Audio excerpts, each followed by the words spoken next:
Yoo hamilee isinaa kennitan an ilma Oromooti na guddisuu ni dandeessan. Nama biyya Arabaa keessatti dhalatee guddate tokko ani.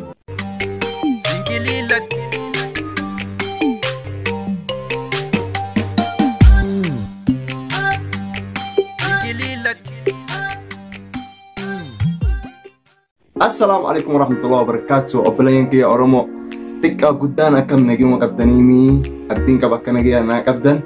Videoon kun video duraati ka channel kanarra gabbu'u King Oro jedheetiin channel haariya bane yoo nagaafattan maalfiin channel haariya bane irra hedduun keessan kaagara yaasiniin natti seenan channel Arabii kiyya irra hedduun isaanii ugguu koomentirra naa barreessan akkanaan jedhan afaan Oromoo hojjedhu. An channel kiyya afaan Arabiiti afaanuma Arabiitiiniin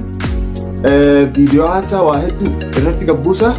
amma laakiin afaan Oromoo hojjechuuf hin deema inshallah isin hojii jiraanna channel King Oro jedheetiin bane amma video hata afaan Oromootiin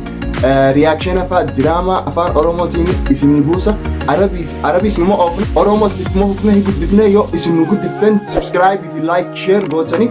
ittuma fufna hin dhaabnu saniifuu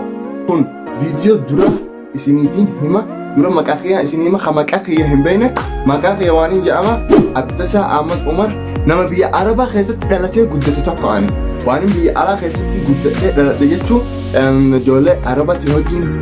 deddeema afaan Oromootis natti ulfaata isinuu na beektan akkaan Oromoo ta'e anis ifumaan beeka akkaan Oromoo ta'e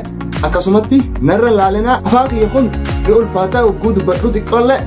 narra laalinaa sanii jecha sanumaafuu King Oro jettanii inna guddisu walaalina share subscribe godha channel kana guddisa waan video dura ta'e kana channel afaan Arabiitis hin dhaabnu inshallah ittuma deemna afaan Arabii beeku afaan Arabii fahamu danziyu linki jalaan isinii kaaya seentanii channel kiyya subscribe like share godhu dandeessu yoo hamilee isinaa kennitan an ilma Oromooti na guddisuu ni dandeessan hamilee naa kennitanii na guddiftanii channel kana guddiftanii akkasumatti itti fufna afaan Oromootis afaan Arabaatis ittuma fufna ilmi namaa kun yoo hamilee akkatee namni guddisuu itti waltahanii guddisan nama kana hamileen ni guddatamu namni kun bas yoo hamileen arganne namni gad xiqqeessee koomentirra fa'aa waan agarre barreesseef namni kun ni xiqqaata khalaas waan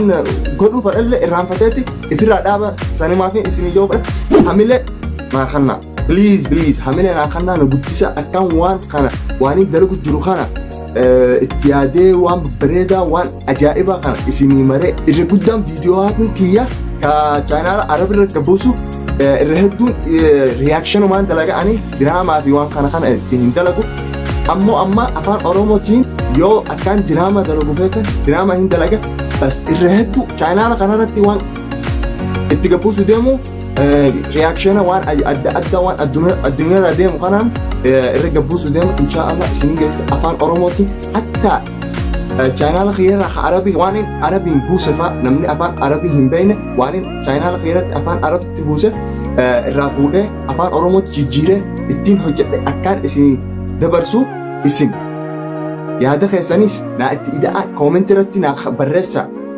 adiidha yaada wal dabarfanneeti hojii jiraanna King Oro irratti keenya channelli guddisa akkasumatti fologgaataas isiniif buufna fologgaata waan jedhamu ugguu bashannanaa deemnu anaa fi my friends faa keenya ugguu bashannanaa deemnu bakka iriftii ugguu uskoola irraa fudhannee matalaan deddeemnee shirshir jennee faa aruuza dhaynee aruuza kana isiniif mammarra aruuza Arabaa faa isiniif marra adiidha waa hedduu isinii marra deddeemnee bashannanaa ugguu deemnu isiniif marra ani abdiin qaba akka channelli kun